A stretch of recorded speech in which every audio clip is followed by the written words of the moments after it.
Hello and welcome to episode 12 of the Lost Decades podcast. We are covering the years 1720 BC to 1700 years before Christ. Ooh, or before Um, Common Era. oh, either one, Yeah. dealer's choice.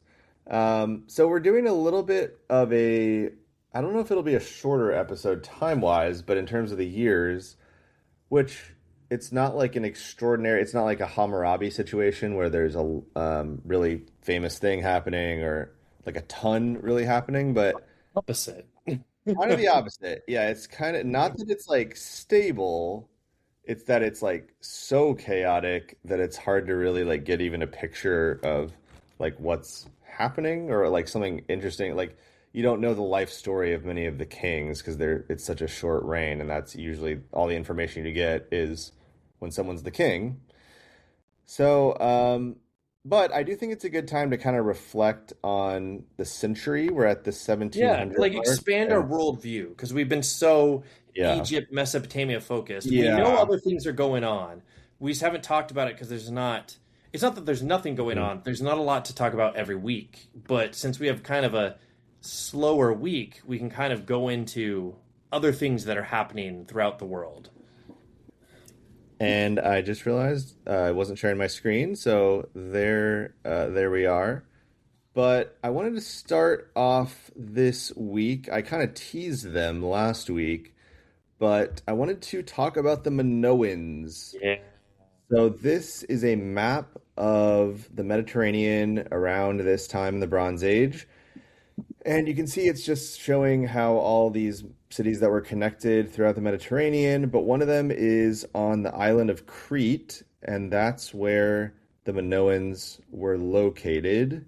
Who were the Minoans? I want to give a shout out to the YouTuber Epimetheus because he makes good videos, and Sai is another good Psy. YouTuber. History with Psy. I like that guy History with too. Sai. He's really good, especially for Egypt. So anyway, the Minoans are on this island of Crete off the coast of Greece, and they're really famous for having jumping over bulls in their art. Not just bulls, but people jumping over bulls. And one theory is that they didn't really practice very much warfare and or like duels. They would settle a lot of fights by doing like a bull jumping sort of situation. Like maybe if you survived jumping over the bull, then you won the theoretical battle. I mean, it makes That's sense one theory. where as stupid as it sounds, it's like you're losing less men. Then I know that's a common thing going into modern times. What they talk about, the British and the Americans were like, we're banning duels because two people who are very important just keep shooting at each other till one of them dies, and everyone in terms of the country is worse off because of that. So, Yeah, the less murdering in a society is better, the better. yeah. Um, yeah, so the Minoans are essentially the first, what we would consider a European civilization that we have some sort of record of, and they have art that we can look at. They're So, surprisingly from Anatolia, at least the research I could do. oh, Is that they interesting. were like, no one knows for sure. Again, we are on a kind of guesstimation kind of thing, but they think that they traveled west from Anatolia and found the island and kind of started setting up trade farms, sort of And districts. since they were All I mean on is this yeah, early sort age. of somewhat small island, like they were some of the best sailors and best boat builders of the time. Well, it makes sense because it's funny. They talk about the island being very mountainous, meant that Hmm. even though the island's very thin, and long. It's actually easier, which I guess is true for a lot of societies, depending on where you are. Hmm. It's just easier to send goods through ships as opposed to going through land. Having something try to pull it, having a big cart, just put it on a ship and you can travel between all these different islands and Hmm. you can trade easier. And then the side effect of that is by doing that so much, you develop very good naval skills, a very good navy, Yeah. which is surprisingly good in an ocean environment. Well, to be fair, it's a sea, but And it still. and from what I saw, it seems like they really didn't have to fight very much. Like, not only were they kind of peaceful with each other, but I think because they were kind of protected on this island that was easy to defend, they just no one really messed with them. And probably because they were known for good traders, like people don't usually want to like destroy a whole like group of traders because then they lose access to Well, and resources. it's interesting because it still blows my mind that their cities didn't have walls. I'm not saying wall, like, I don't know. I'm splitting hairs, but you get what I mean. Mm. They didn't need, because we talk so much about when we were in Mesopotamia, about these massive walls. And like you go and you tear down the walls or you rebuild these huge walls. In Crete, the Minoans didn't really need the walls because, as far as we're aware, because one of the things is we don't have a Rosetta Stone, so we can't actually read their writing, but from the Yeah. historical basis that we have, their cities didn't really have walls. They didn't have large defenses other Hmm. than a port.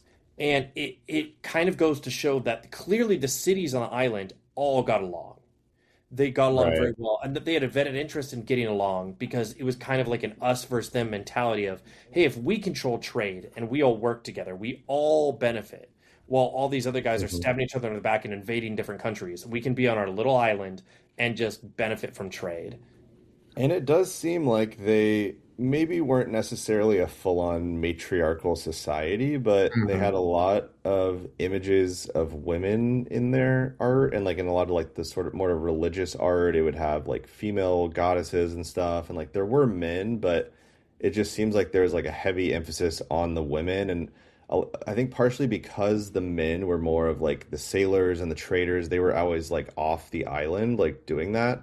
So the women were the ones on the island doing like they were doing like politics, like just like local like trading and kind of just Well, I think they running. mentioned Sparta as an example of something similar, which I thought was kind of cool to think about, where they said the men are always out of these penal colonies, which I know today means usually prisons, but more they're living together, training together, fighting together. And so the women are like at home managing the farm, managing the slaves, managing the economy, managing the trade. They're the ones dealing with all of that while the men are out getting buff, fighting each other, Hmm. learning how to win wars, which I'm not That's the saying. thing, yeah. Like when you think about how easy it was to die as a man, like for most of history, where it's like how often you're Yeah. going to a battle and how like brutal the battles were, that like it makes sense that women were doing most of like what we do nowadays used to be like mainly women doing it because like Yeah. men were off like fighting and other stuff. Yeah. No, it makes sense. I Crazy. thought it was interesting too that they talked about the trading works, obviously led them, you were showing in that thing, to Egypt. And a fun side thing that I thought was funny is that they would trade a lot of the different goods they had. And they realized that by trading with Egypt, they could get a lot of gold. And the reason I thought that was funny is remember how I mentioned Mhm. gold was worth less than silver in Yeah, Egypt? Because because they yeah, just had Egypt had a lot of so gold. much. They had so much gold. So then the Minoans were like, wait a minute, we can get all this gold, again, through trade, not conquest. We can just get all this gold. And it's actually worth more than the stuff we make. And we can just use this gold to trade throughout um, the Eastern Mediterranean in general. And it was so Mhm. funny that they even took it one step farther, where they said the Minoans were the ones doing stuff with the gold. Whereas most people would take the gold and be like, yeah, it's gold, it's shiny, it's worth a lot. Here you go. And they'd be like, whoa, we can actually make like necklaces and statues and, bronze, or I said bronze, sorry, gold ornaments and different things that you need. And then they could essentially take a block of gold and make it worth even more than what they paid for it by turning it into something else, which I thought was Yeah. something everyone was doing. And to a degree they were, but not to the level of the Minoans. The Minoans were Okay. seen as like the experts at that, the artisans in their craft with gold and That's cool. gems and all that. I don't know. I think that's And it's super. cool that you can still do stuff like that. Like that's like a good place in the market. It's like, all right, you just get some sort of raw material and you like make clothes or you make like some sort of craft and then you like sell it on Etsy or something. That's kind of what Yeah. they were doing. No, I mean it is, and it's funny because it seems so simple, but it makes sense when a lot of these other countries were focused on bureaucracy, war, other things like that, that they didn't really have time to. Mining raw resources. They would mine raw resource, but they didn't have the time to devote to the arts. Other than pottery, it seems like the Yeah. arts were not neglected. Everyone saw it as important, but it was seen as a luxury that we can't really Well, yeah, it afford. does. I mean, I'm not an expert on this, but I mean, obviously Egypt has like art, but it does seem more focused around like pharaohs and like especially the pyramids, like when they're tombs. It's like all their religion's all focused on death. So I don't Hmm. know how often they were making art that wasn't around death, if that makes sense. No, I fully get what you mean because whereas Yeah. the Minoans had a lot more free time to dedicate to that stuff, their society could deal more Well, with that. also, yeah, speaking of crafts and everything, well, real quick, you mentioned that we can't read what they're writing. We call it linear A, and this is an example of it. But it's interesting to me that, we've translated so many languages that I would have had no idea how to even begin translating. And like, you'd think that by 2026, we could have like, all right, we can figure out any language, but it's kind of cool that there's still some that maybe we've partially translated some letters or something, but We on that bottom row, it's clearly mystery. a plug in the wall. I can tell. Yeah. Yeah, Ancient alien. it was actually Atlantis. They had Yeah. electricity. But Uh-huh. speaking of art and everything, I know I said this last week, but the um, Minoans traded with the Cyclades. I don't know exactly how to pronounce it. Here we go. There are these islands The that are Aegean north island. of Crete, and they're right between Greece and Turkey, and there's all these little tiny islands.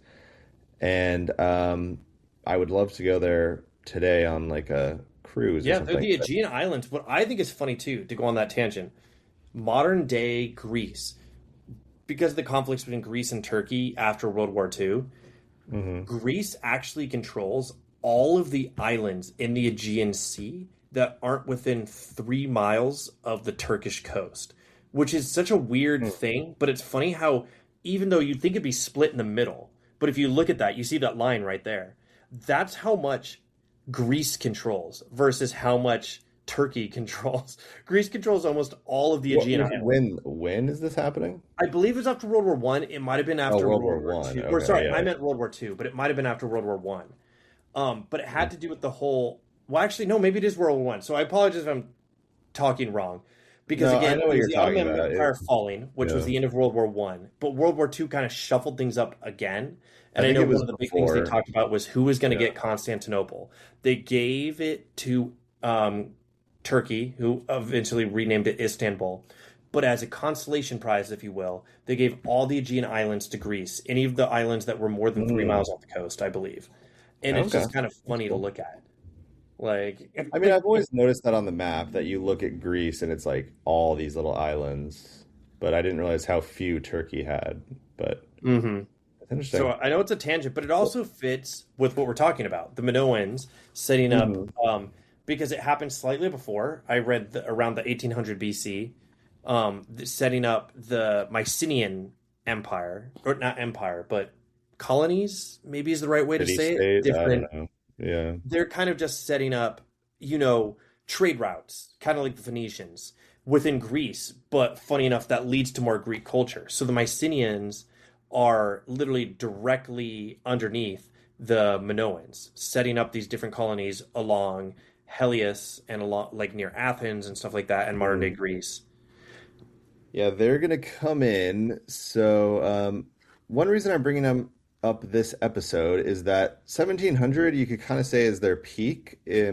It's when I don't know, right around now is when a volcano erupts and it really kind of messes things up for them, which makes sense. But it actually, from what I had seen, it seems like that strangely like motivated them to like rebuild everything and like it was like kind of their peak of building these giant palaces and I don't know, it kind of was like, all right, we have We to have to go rebuild. We back to might have that to like palace one. rebuild better, The And image you got of the palace still blows my mind because I was looking at them too, and it's like I mm, get that they had this kind of stuff in also Mesopotamia and Egypt, but it still blows my mind because I'm so used to my passion had been for so long medieval history. And like you would mm, never see something like this back then. Like they couldn't pull that yeah, off if they wanted to. And we're literally in 1700 BC and they have these on an island. incredible palace complexes that are Yeah. insane. Like it's so impressive. Like I I just know. I can't think that's the explain thing it. that I just like I can't get enough of like ancient history because it is just because it's going to keep happening. We've only really seen maybe one or two collapses so far, but it's like it's crazy how often the past was more advanced than the present. Yeah, no, I agree. It's a more Yeah. modern connotation. I don't know what the right way to phrase it is. It's a modern assumption that technology always advances as time goes on. Throughout a lot of Mm-hmm. human history, it had not been That that is way. not the case. It Yeah. was a rise and a fall and a rise and a fall. Yeah. And yeah, last thing, and then I want to move on about, but I love just the Minoan art style, and like they make these really strange looking dolphins that have like duck beaks, kind of.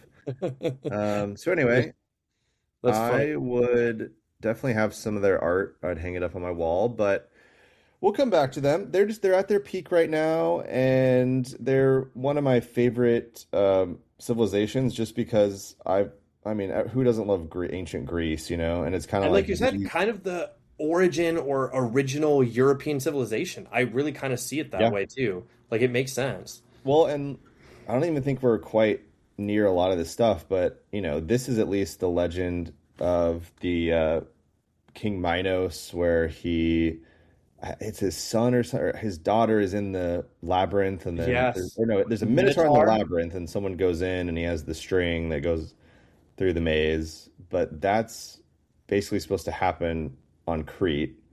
But anyway, we're gonna get to like Troy and all these like the Odyssey and the Iliad and all that stuff, which is We just gotta cool get to there think before about because July. that's the legends for classical Greece. So that'll be fun, and Yeah. we're just at the very beginning.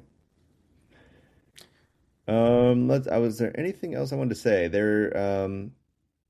Yeah, the thing I was talking about was on the island of Knossos, and it was, they believe, a massive earthquake followed by an intense Tsunami. volcanic eruption and fires. Um, But the tsunami, right, too, is what I heard Probably a because tsunami too, yeah. So obviously that's kind of the worst of all volcanic worlds. eruption isn't good, but the tsunami that follows can be devastating for anyone Yeah. within of it. Imagine you're like you're just like hanging out on like a nice day in like June, and then all of a sudden, oh, it's an earthquake. Oh my God. And then all of a sudden the volcano erupts and then there's a tsunami. You're like, Well, and again, we take it for granted what we know because they'll be like, "Wow, the water's receding. This is really cool. We should like go out into the water and see what's going on." yeah. It's I hope like, yeah, they oh, didn't do things that. are not going to go well for you. And you see why they would think some sort of like god of volcanoes was mad at them. They're like, all right, we must have done something wrong because that was really intense. So yeah, Minoans, pretty cool. Yeah. Moving on to, oh yeah, I guess I'll just say this because I had this written in my notes here. I was doing the New York Times. They have this weekly, like, it's called Flashback, and you just organize historical events. I recommend people look it up because Wait, it's is it free. like one of their games? Sorry, not to It's go one on of their that. games, but it's not. It weirdly they don't list it with all their other games. It's like you have to Okay. search for it. I don't. They hide it, and only once a week. But you organize dates. And what's it called? It's just called New York Times Flashback Quiz. But I think last week they mentioned Enheduanna, who is the daughter of Sargon of Akkad, who started the Okay. Akkadian Empire. Because she is technically, a lot of people consider her the first author, because she Really? wrote about, just kind of her life and everything. That's interesting.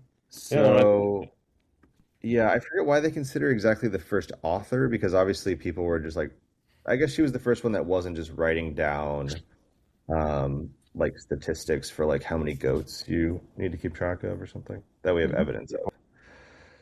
So anyway, but we're actually going to start in jolly old Egypt.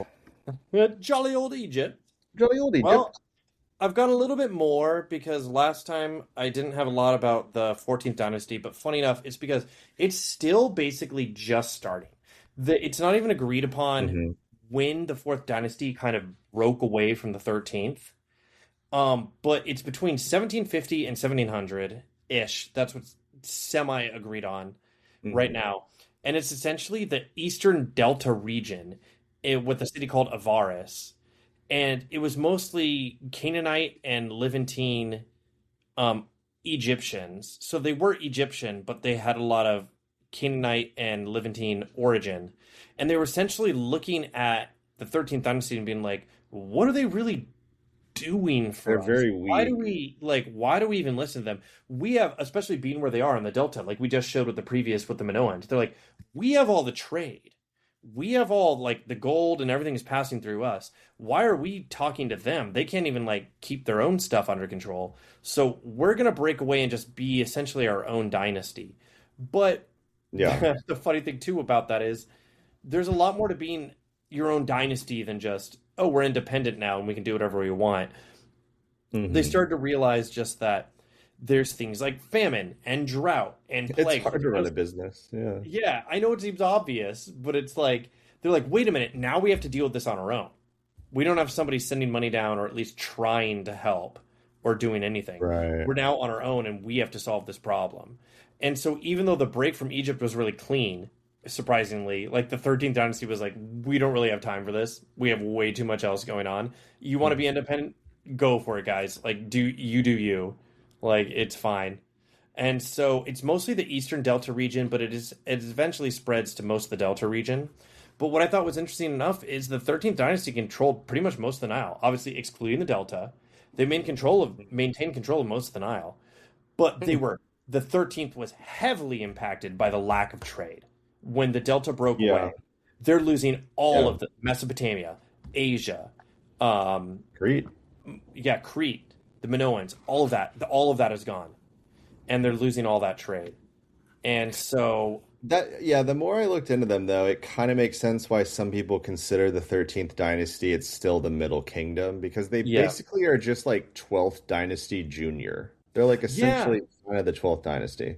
and they pretty much lucked out. Where it's not like it's their fault or something in a bad way, but like the 12th, it gives so much validity to the 12th dynasty that their bureaucracy was so good that even when the 12th dynasty is fully gone, their bureaucracy Lives on. continues on without them and just keeps everything going, even when the 13th dynasty kings are just out of control, don't know how to run things. There's too many new kings. They can't keep track of anything. But at least the bureaucracy is just chugging along, doing what it does best. You know? Yeah. And it's funny because when we're this far back, sometimes the sources are so wacky where it says like one guy is saying they ruled for like 150 years and someone else is like 450. Well, same with I saw things that was like people debate whether it was 46 kings or 120 kings. And I'm like, that is a big difference. I don't Yeah. understand like how like it's a like oh, it's Uh, 120, it's like 46. I don't know. It could be anything in between. It's a huge number. yeah, and apparently the 13th dynasty ruled from Ijtawi, which, if you remember, was founded by Amenemhat the First, who was one of the first pharaohs we ever talked about. He ruled Well, the in first of the 12th dynasty, of the 12th dynasty, yeah. So because we it was technically way touched back. on. Now I can't remember his name, but the one before him. Wow, I can't believe I'm blanking on it. But I don't the know. Yeah, there's way. 11th dynasty. Yeah. Yeah. So anyway, I remember when he started that, and now it's still the capital of the withered 13th dynasty. And the one And thing then I was going to yeah, say, it's because kind it of a leads weird into a little bit crossover with later the 14th dynasty. with the 14th dynasty, it's more, I'm just setting up future things that by splitting, the kingdom of Egypt, You get they're weaker. kind of leaving themselves open for other people to come in eventually and say, hey, free real estate, we're in charge now. I just wanted to Yeah. say that. So if you were watching on video, I'm basically showing a spoiler of in 50 years, which that's our plan for the next episode is to cover 1700 all the way to 1650. I So think we're going to cover a big time period because there is not a yeah. lot going on. So it's kind of easier to just cover a bigger time period and give you guys a bigger And idea it of feels big like picture. 1650 is a big moment where the Hyksos are going to take advantage of the weakened dynasties and they're going to really control at least most of northern Egypt. But that hasn't happened yet because there's still the 14th dynasty up in the Delta, as we said. And it Mhm. says they used to think their capital was at Zoi, Xois. Yes, I read that too. Zoe? I don't know how to say that. But they said they think it's Uh, modern day is Avaris, right? Avaris. Yeah. I thought that was So really funny because I almost was like, should I bring this up? I don't know if I can pronounce this correctly. yeah, I know some of these words, but um. Anyway, what else did I want to say about them? Someone was saying that essentially the only thing that really separates the 12th from the 13th dynasty was that it was the 14th dynasty rising up, the Canaanite immigrants sort of taking control is sort of like what gives it that dividing line. Because that's the thing Yeah. is, I've been looking more into all this stuff, and the dating that we still base everything off of is something that we've essentially done since like Plato. Like it's like really old. Mhm. Uh, so it's not 100% dependable, but anyway, that's just one theory is that like that's the splitting line is obviously because it gets smaller, but um, that's kind of the big change is that happening is kind of what starts the 13th dynasty. He proposes. Yeah. Anyway, I don't know. I'm trying to think like yeah, as we said, it's like Egypt, it's like okay, it's split in half. There's some like no-name pharaohs, like we don't have a ton. They weren't really making pyramids. The projects were smaller. They're trading with the Levant, like the Canaanites, the people in the Levant are, even just people from like the Western Mesopotamia are like continuing to come into the Nile region because it's very dependable. It doesn't have as many like droughts and bad years. It's Yet much more. ironically, they're having bad years now. Sorry, I just thought that was so funny. Like, because it is funny that everyone's moving in because they're like, well, there's kind of free real estate because no one's really in charge and dictating anything, so we can kind of come in and just do what we want, and no one's going to stop us. But I think I didn't read anything about like like famines or like farming being super bad. But I They mean, mentioned it it's was gonna bad, but happen to be eventually. fair, it wasn't any more than any of the other dynasties. It was just more that since the dynasties had less cohesion, they were worse at dealing with it. That's the one thing I essentially read. There weren't more famines or more plagues It's than less there were in the organized. past. It was just that the response to them was much weaker because they weren't as unified. Yeah. Yeah. So it's I don't know. It's kind of like splitting up into little not really states because it's not under a giant control, but it's splitting up. Um, One pharaoh from this time, from the 14th dynasty, was Nehesi. He's the one we kind of know the most about, which his name means the Nubian. So that's the other thing about the 14th is like, they're kind of known to be like the Canaanites, but it also seems like some of them at least were also like Nubian, which is people that were more further south. Well, yeah, and speaking of that, I thought that was interesting that Amenemhat the First, they believe that his mom was Nubian. It just shows how Hmm. integrated. And I know we're going back a couple centuries, but it still shows how integrated Nubia was with Egypt as much as they tried to differentiate themselves from each other. Yeah, So, true. The other thing, while we're talking about Egypt, was that going since last episode, I kind of was interested. We mentioned something about the Bible, I forget, but I looked into it, and it was hard. It's really hard to find like exact years for this stuff. But what I kind of found was that in 2091 is when God sends Abraham to Egypt. So that's we've already covered that a while back. That would have been before we even started recording. And then 2090, there's a famine in Canaan, so that's like one reason he stays in Egypt. And then he apparently dies in 1991 BC, which I just thought was weird because that was the year I was born. wait, sorry, I apologize Um, again. Who dies? Abraham, Oh, Abraham. okay. Wow, that is And funny. then, according to this one source, and then what I thought was kind of interesting too was specifically for 1700 BC, it says Israelites multiply in Egypt. So this is kind of just like they're just sort of like moving in and there's more like having babies Yeah, and we're in all that like stuff. the They're like, Joseph and the Technicolor Dreamcoat time period. Well, actually, we're past that, we but are. we're Yeah, I did see that.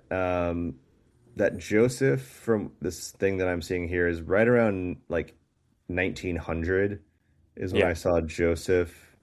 was sold into slavery in I mean, it Egypt. makes sense. He's Abraham's son, so it's not like he can be that far Yeah, after him. right, right, right. So, And then Jacob goes somewhere else in Egypt. So actually, according to this source I'm looking at, it's saying 1700 BC is when the Pharaoh who did not know Joseph comes to power. So they're basically saying that they think Joseph, it would have made sense that he would have been around for this general time period when the Canaanites, the Hebrews, like, that whole group are in the area in Egypt, because then it made sense that he would have been friendly with the Pharaoh if it was like this, or the Hyksos that are about to come. But then, so then by 1700, well, that doesn't really make sense actually, based on what I'm about to say, because then it says in 1700, this is when the Pharaoh who doesn't know Joseph comes to power, and they aren't as friendly to the Jews. But again, this is the but story it in kind the of tracks Bible, with the so this, story at least. It yeah, doesn't track exactly, but I it's just mean never where exactly, yeah. because again, like we talked about the right. We're talking about the 14th dynasty either rose as early as 1750 BC or as late as like 1700, maybe even 1680. So it's just hard to know. And then we're talking about the 15th with the Hyksos, and they're coming after that. So Yeah, so definitely next week we'll get to jump into like the beginning of the Hyksos, and there's some stuff that's going to happen with the Hittites, who we mentioned last week. But mhm. somewhere where there is a record of what happened, or at least more of a record, is Mesopotamia. It is funny because I'm Um, about to almost contradict it. Not completely, but what I mean is, so we are with Ibi Esha, and they said he is the first of the last four kings of the dynasty. And at first I was like, why do they phrase it that way? That's a weird thing to put it. It's because the last four kings of the dynasty, there is not much known about them. So, and it's Wait, funny sorry, the how dynasty of Babylon? Babylon, and what's crazy is just Yeah. how quickly the mighty have fallen, if you will, because we're talking about uh, Abi Esha is literally the grandson of Hammurabi, and he's just watching kind of everything fall apart. So he's doing what he can. Wait, say his name again? Um, Abi Esha, ABI hyphen ESHUH, Is the son of Hammurabi? grandson. Oh, grandson, because his son was Samsu-Iluna, right? Yes, the one who So wait, fought do you against all the rebels. before we get into him, I kind of want, because I better wrapped my head around like what exactly happened, kind of what we talked about last time, Last but episode, I yeah. think it's just good to reiterate. So basically, we had Hammurabi. He had made Babylon, huge. Like if you're looking at this map, he would have had what's on here as Babylon, and basically what's on here is Assur and a little bit more. But then when he dies, Samsu-Iluna um, is ruling, and kind of right off the bat, it's not going great. But I have here that in 1742, the Great Revolt erupts. So there's a Hmm. rebellion against We talked him, about that with like Rimsin. and The sec- Rimsin is in Larsa, and he's leading the rebellion, and he defeats the north quickly, but the south is a lot harder, and he does eventually kind of conquer it, but then um and he tears down the walls of Uruk and Isin, and that's one reason the south kind of like falls into disrepair, and kind of we don't know as much, I think, because he basically destroyed his own former kingdom and stuff. So a lot of these cities got destroyed. And not only that, but then after this war, he destroys a lot in the south, and that's when the Sealand Empire swoops yeah, in, and they take over southern, basically what we call Sumer. Um, essentially all of Sumer, and that's where we talk about the yeah, depopulation. And not to go into that again, it still just blows my mind. I think because this podcast had us get yeah, into such nitty gritty for how yeah, important these cities were and how big of a deal it was, and to just be like, yeah, oh, no one lives there. Uruk, it's yeah, gone. I'm like, what? This is yeah. crazy. I don't know. But there were still some. It wasn't like they were all just fully destroyed. It was just like a Oh no, lot of no, the they big weren't. It's ones, just like They're Nipper. backwaters now. A lot of them just switch sides. A lot of them just don't like Babylon anymore, and they switch to the Sealand. Like I saw that like Nipper. I mean, I don't know how like much it was their decision, but pretty much right after Samsu-Iluna dies, so after Hammurabi's son dies, um, the Nippur, who was used to be or still kind of is a really important city in Mesopotamia, is like the head of their god, like was supposed to be there, and they joined the Sealand Empire. Well, yeah, it's more just that it was right at the end of, yeah, Hammurabi's son. He wasn't able to hold on to Nippur. It split, but at the same time, they saw it as almost a tactical retreat. In the same point that Babylon saw that there was no, especially with the depopulation and the reduction in agricultural availability and water resources, that Sumer was just not that important anymore. It could be more or less ignored. Not ignored per se, because again, he was annoyed about they fought the Sealand Empire, but it wasn't another Larsa. It wasn't another Isin. It wasn't another Earthry dynasty. It was just sort of like a thorn in the side of Babylon a little bit, but nothing more than that. Or at least, yeah, we just don't really know what they were up to too much. Well, Yeah, yeah, what because what's funny is how most they, I don't know why, they talked about how people are still trying to figure out a lot of like the pottery and a lot of the stuff that came from that region, because most of what we know about them is just from Babylon. I don't know if it's just they Mhm. didn't write anything down or we just don't have record of it because it was such a small, That's short-lived the thing. period. Yeah, is I think that can be hard. Is like, there's a chance that there's like some giant. I mean, it couldn't have been that huge, but like some Mhm. big group that was like, somewhere in the mountains that was really powerful, but they just like for example, I saw like for Sealand, they think they used waxed wooden boards. Like maybe they just used a lot of wood and things like that, where it just all disintegrated. Oh, well, and to be fair, that makes sense because it's something I thought was interesting is they said a lot of Babylon and Sumer and Akkad use that as well. It's just that was more of like a our paper versus when you print something, or I don't mean to be more digital, but all I mean is they would write it down just quickly, kind of averagely in wax, and they would Mhm. just use like a stick to carve it in, and then Yeah, when it was important, they'd put it into stone. But for right. whatever reason, it seems like the lands or the Sealand Empire didn't put a lot into stone, or if they did, we don't have a lot of it that we've been able to Mhm. find, and that's more of the issue.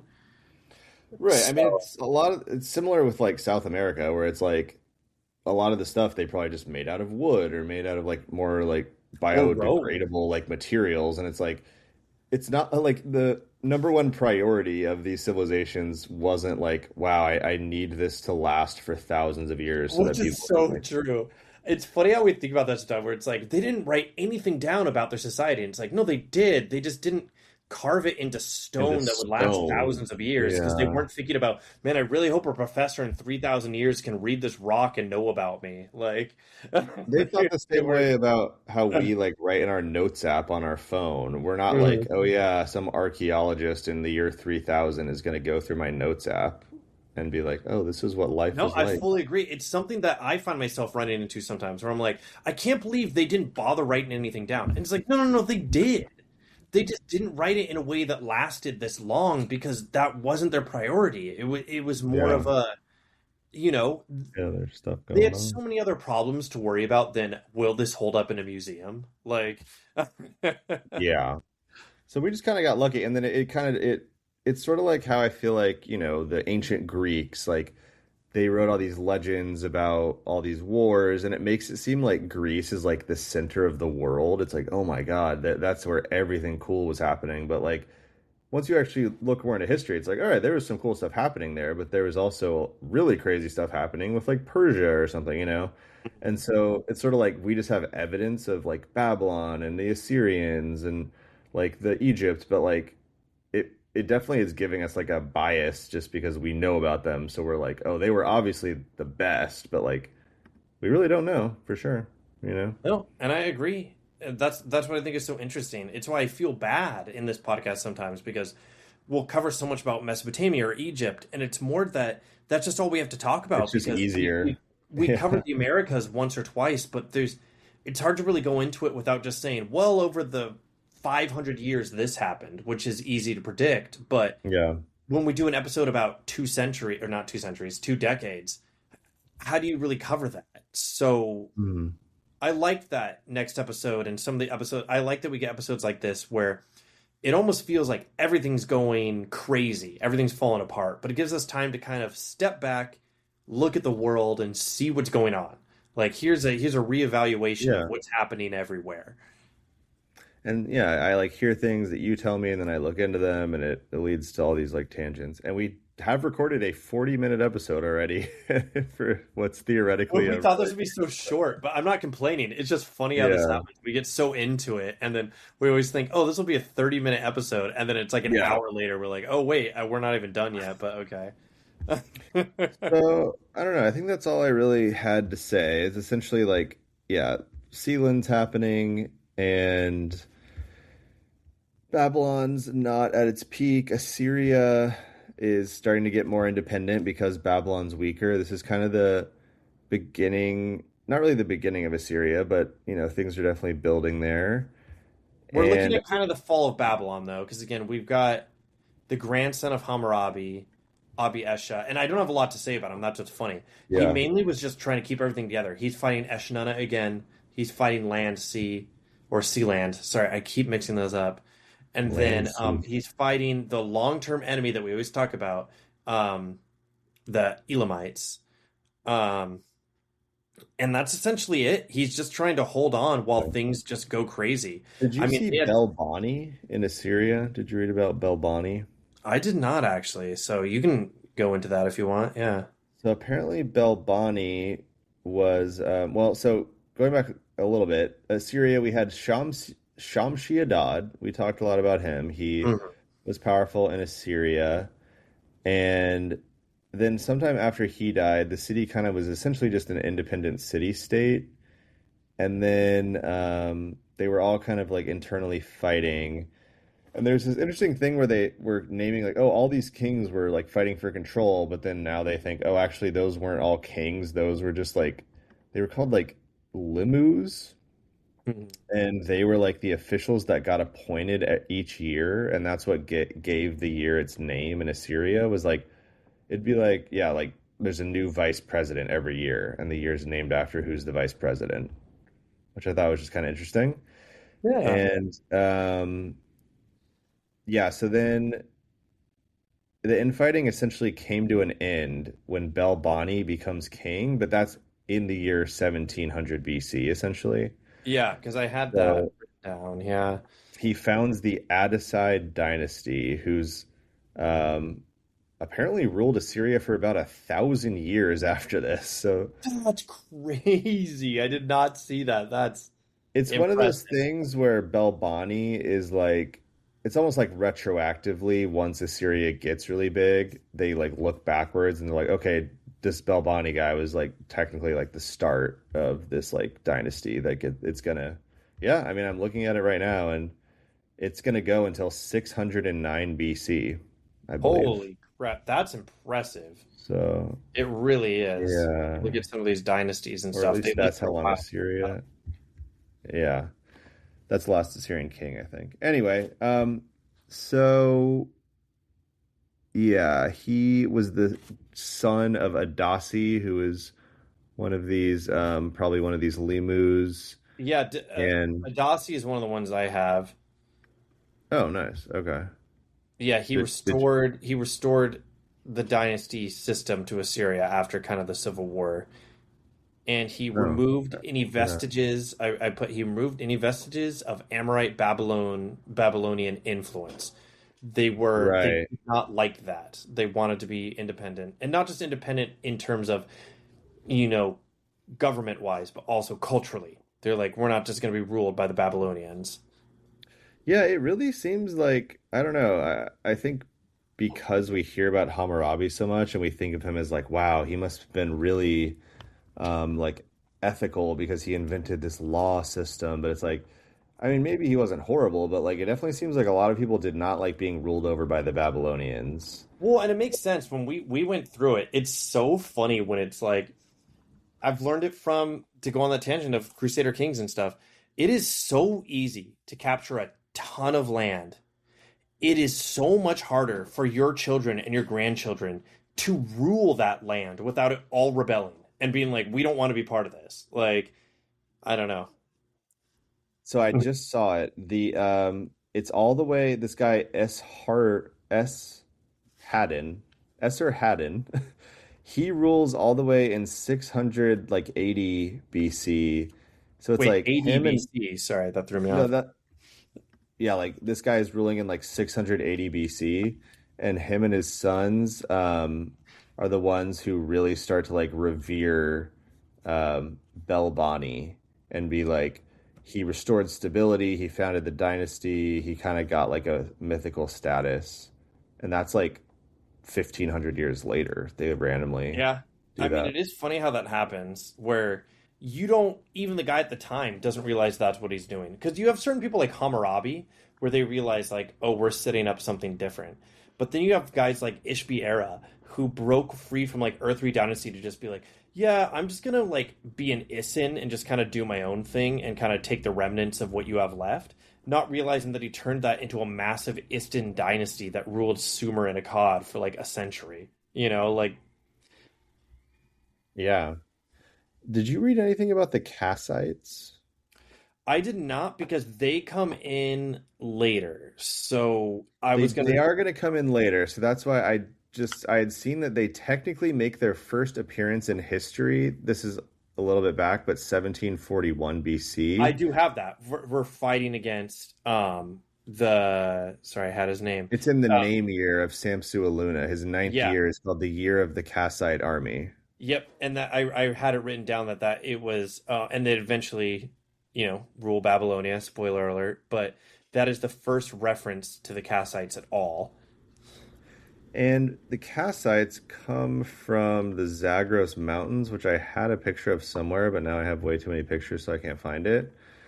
Um, oh, this was a picture I found of Joseph, I think, and I just like that he That's looks very Egyptian. crazy how like he's got the little halo thing, like with the medieval like blessed by God, but he's also in Yeah, like the he's also Pharaoh's Egyptian. outfit. That is crazy to me. I know. Where it's in Evangelismos, which is in Alexandria, I believe. That makes way more sense too. I thought like because if you said that was in like Greece, like it fits the Yeah. motif. It just doesn't fit like their I don't know how to explain it. Their culture. It doesn't fit. Yeah. This is This is interesting. one What thing. is yeah. Oh, this is really random. I just meant to mention, and I don't know, I didn't fully confirm this, but I did see that the last mammoth died on Wrangel Island in 1700. That is It's right here, crazy. right next to Alaska and Russia. I can't believe the Russians and the Americans would do that. I know they hunt. I know. I do wonder if the last mammoth was killed by a human, or if it just like ran out of food. Probably died. Thunderous applause. They should make a movie about the last mammoth. They did. It's called Ice Age. Oh, Um, true. That's it's the a true last story. squirrel too. Or True, no, it that's is. the You first know they're squirrel. making Ice Age 6. I want to put it out there for No, everyone. wait. I think they're literally on Ice Age like 12. No, they're not, but they're Are coming they out on with a new Ice 6 Age and really? it's Ice Age 6. They're not calling it Ice Age 6, but it is Oh, the okay. sixth one. And it's Yeah, going to they change kind your of life. lost control with That's all I that can say is that series. it's definitely better than Backrooms and Obsession. I don't know why people care so much about those movies. Ice Age 6 is where it's at. Hell yeah. Um, Um, so the last thing I really wanted to kind of wrap up with was China, but like, I don't know. Of all the things we covered, I feel like, is there anything we want to go back to? Assyria, Not Sealand really. Again, I just had the Empire. grandson of I had Ibi Esha, but it's mostly him. Just he fought a couple wars defending his father's territory, but lost a lot of land, and that's kind of all we really know about him. Like, Hmm. yeah, he's the Okay. first of the last four kings. It's such a weird way to phrase it. He is the first of the last four kings of the first Babylonian dynasty. And it's That is because the really last four confusing. kings of the first Babylonian dynasty, there is not much known about them. Yeah. But So, one thing I kind of like about doing the research for these episodes is when it's like a time like this, a lot of them it's like, okay, this Wikipedia is 2 sentences long, this guy doesn't have an article, and but then every so often you stumble on someone and it's like, oh, like who's this random guy? And it's like, oh, the king of Mari at this time was doing really well, and so we know his name, and mm. so I kind of like when that happens. No, I do. I do too. But I wish I had a picture ready to go, but the one big culture we haven't really touched on hardly at all on this podcast so far is China. And so what I saw was that right around in 1700 is when the Xie dynasty is in, or Xia Xia dynasty is ending, I think it's and Sha. the Shang dynasty is starting. Well, because yeah, I know it's 1700 or 1650 is when they start. And what's funny about this time period is the Xia dynasty, XIA, I'm saying it out loud so that people know, but I'm pretty sure it's Xia, Yeah. um, is not a real dynasty. That it seems like the Shang dynasty kind of, and same with the Zhong dynasty that comes after them, kind of point to this dynasty as a way to legitimize themselves, kind of the things we've talked about before, because there were definitely people living in China, the Yellow River Valley. Definitely their culture existed. I'm not trying to take away from that. But the Xia dynasty It seems wasn't more really like a dynasty mythical. dynasty of like a huge Yeah, empire. It was a culture of people, but it got like turned into a legend it got where turned like a into a guy legend, is. and we have no record that that dynasty or any people from that dynasty ever existed. But I also thought it was interesting. I forget where I like heard this, but most cultures back then had some flood myth where, and pretty much in Yeah. all of them, the flood happens and there's one guy or one family who builds a boat or does something and they survive and everyone else dies. But China is kind of the only culture that their myth is there's the flood and the king is just such a Chad that he like Yeah. redirects it and He, like. he solves it himself. I still love that. I think we talked about that episode one. I still think that is the funniest thing in the world. But I think it does actually like it kind of says a lot, I think, about their culture is that they're like, you know, when you got lemons, make lemonade, like they're just like we're gonna control like our surroundings and like No, bend I it to their agree. It's will. just funny too, though, that it buys so much into the whole the nobles and the kings deserve to rule us because they're like the king. He literally carved out the path by himself. Like, how could you Yeah. deny that he should be emperor? And it's But like, that is why they're eventually, I forget when exactly they create this, but they're gonna do the mandate of heaven where, oh, this is it. It's when the Shang take over that they try to explain that there's this mandate of heaven and it supported them, but it supports us now because the mandate of heaven is you're supposed to be so I don't know the right way to phrase it because it's not totally pure of heart. But what they complain is the last yeah, Shah emperor he was too hedonistic. All he cared about was his yeah, sex slaves and torturing people and taxing the population. And they came in and were like, no, no, no, no, no. Like, we're here. We care about the people. We're canceling debts. Spoilers from Babylon, but we're canceling debts. And we're not going to make you sell your children into slavery. And on a side note, too, with that, they had chariots, which I don't know why, even though it makes total sense because China did it first. mhm, It was blowing my mind to see Chinese chariots. Like, I don't know why. Like, I'm not trying to take anything away from them, but like, when I think chariots, I think so much of like these Egyptian type chariots. And Egypt was yeah. honestly late to the party. Like, China was the ones having them way before them. And it was Hmm. just funny to see these Chinese chariots. But to be fair, they did talk about they weren't used much for war in the combat sense. They were more of like, the general can see what's going on. We can move goods around back and forth. Because We can they're bring expensive weapons to to the front. make. Yeah. Like, but still it was cool. Like they were way ahead of their time Well, that's using what China chariots. does a lot of is they invent these things ridiculously early, but they don't necessarily use them for like battle. It's like they invent gunpowder, but it's to do like fireworks and stuff. And it's kind of cool. It's like they just invent it just for like the fun of it, and then they're like, "Cool, we made," or it's like a medicine or something. No, I Um, fully agree. It's cool. so I'm excited, yeah, because now we're actually getting into like the somewhat like historical part of China, and it's cool because even a lot of the stuff from this time. So basically, there's this guy Tang of Shang, and he was the first king of the Shang dynasty. But the first king of the Shang dynasty, basically the first Chinese ruler that we actually have um, Evidence. evidence of in contemporary records, what I saw isn't until 1250 BC, Wu Ding. I don't know. It specifically just says he's the earliest figure in Chinese history mentioned in contemporary records.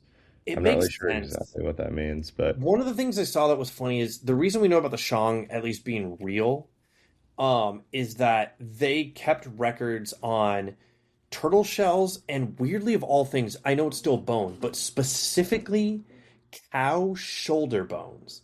I don't hmm, know why it was they're just in good specifically those, shape. but they mentioned that cow shoulder bones and turtle shells they would carve into and they would burn them. They would bury them and burn them and do different things and read the cracks, which is giving me funny enough Scandinavian Viking vibes. But like they would do Yeah. that to figure out what's going Well, on. But the I cool thing about the yeah. Chinese, no, not to interrupt, sorry, that I Yeah, thought no, was keep so going. cool was instead of just saying, like, will we win this battle and then burning it in the fire and trying to read the things, they were so meticulous about giving details. They're like, well, it's almost like they're planning for the future because they're literally sitting there and they're like, well, I actually conquered this region, and I have 3 wives, and I have 12 sons, and I rule this territory, and I feel like my battle with this guy who rules these lands with this many kids. I feel like when we battle, I'm probably going to win. What do you think? And the reason I'm going through all the detail is it means when we dig them up and discover it, we're like, wow, he listed out everything. He just explained everything that was going on completely, and then That's just buried interesting. it. Like it's Yeah, I really mean that kind of makes me think like a lot of people draw the connection where like ancient magic and like writing are like really similar. Where like I know it sounds cheesy, but like even the word spell, like when you spell a word and it's like spell is like magic, but hmm it's like that's my guess is it has some connection there where they thought you have to be really specific about what your issue is or what you're trying to figure out. And maybe even just the act of like writing it out so specifically like helped people like think about it or something like better. But yeah, it's also crazy because like it would have only been like the Chinese shamans that could even read back then, probably because I mean, if all we really have is evidence of these bone oracles, then that means maybe there weren't even like the traders weren't like writing things down, or we just don't. well, not really, and it's something I'll get into next time because I wanted to read into it. It's funny how because it contrasted with Minoan and Mesopotamian society. In a lot of Asian societies, including Japan, China, Korea, merchants were the bottom, below peasants. They were seen as Hmm. like below. Whereas in Minoan society, in Mesopotamian society, in Egyptian society, they were seen as above peasants. And I'll try to do more research on it. I'm sure there's people listening who understand, but it's just a funny contrast to me. And so that's why I actually think the merchants weren't reading and stuff all that much because they were considered the lower classes of society. They were seen as more expendable, least important, least valued in society, at least in Hmm. Asian cultures. Um, That's the hard thing about this podcast is it makes me want to like go and like reread all these books, but I can't read like all of them at once. Especially when But we're doing something every week, which I'm not complaining about, but it doesn't give you a yeah, lot of time to really dig into it in terms of if you want to read a whole book. but you were also saying the Oracle thing. I read this book that is called Magic, a History, but honestly, it wasn't as cool as I thought it would be. But it's more about what you were just saying, where like ancient people, like prehistoric people, would do a lot of that kind of stuff where they would use like different animal bones and turtle shells and like snail shells and like all this random stuff that we just don't think about now, but like that was the original, like that's all you really had. It's like unless you were gonna sew clothes or all this stuff that would take a really long time, it's like, oh, you can just take an animal and like use its bone and like this specific bone is like the perfect shape for like a hammer and this one's good for like a knife and you can like I don't know, it's something that like no one would ever care about now, but it was like everyone probably would be like an expert on all the different bones of like every animal, and they're using it for these like oracle Well, things. and And what's funny that I read that's kind of good, kind of bad, because you'll see what I mean. The reason we know so much about the Shang Dynasty is because they wrote things on bones, and the bones lasted. But it's not only that, that for a long time, a lot of Chinese medicine, and even in modern day, requires grinding up bones and drinking them for different sort of Chinese medicine ailments. And so the thing was, they found a lot of these bones and they would grind them up to turn them into powders. It sucks because that means a lot of these bones, a lot of these records were destroyed to turn into medicine and powders. But the positive is they wouldn't have even been looking for these things or found these things if they weren't digging around being like, we need bones so that we can turn them into powder. So they would find these stashes of bones with all these markings on them. And they would be like, oh, this must be important. So it's probably good for medicine. But on a side note, it allowed other people to find them and be like, hey, wait a minute. These are historical records of a dynasty we know very little about. I don't know. It's like a win yeah, lose like kind of thing. It's cool.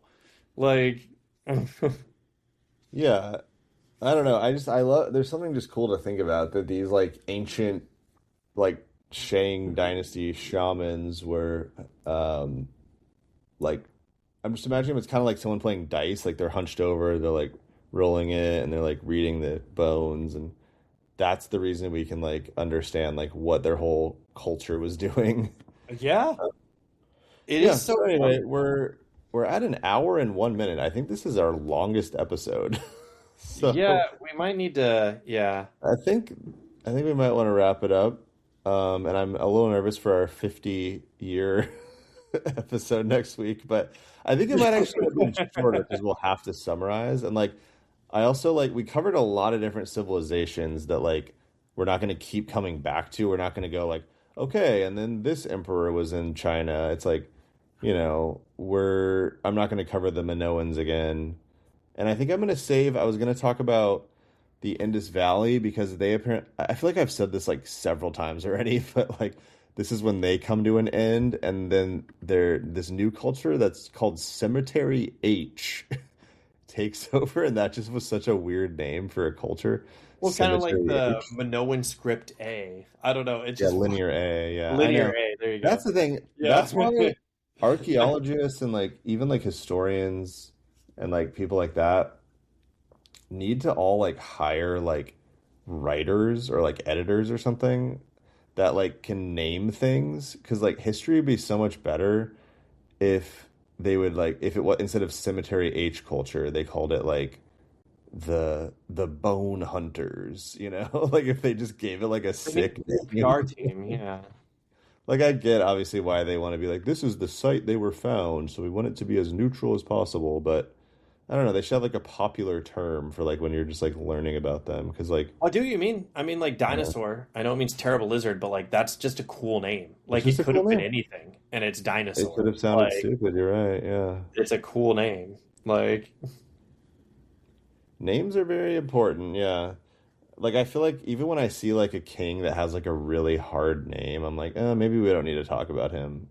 It's like, you that's mean too then you easy. have cool ones. Remember, like Goon Goonum. That was Gungunum, fun yeah. to say. I liked talking about Goon I'm gonna Goonum. name a video game character that someday because that's Yeah. that's a good name.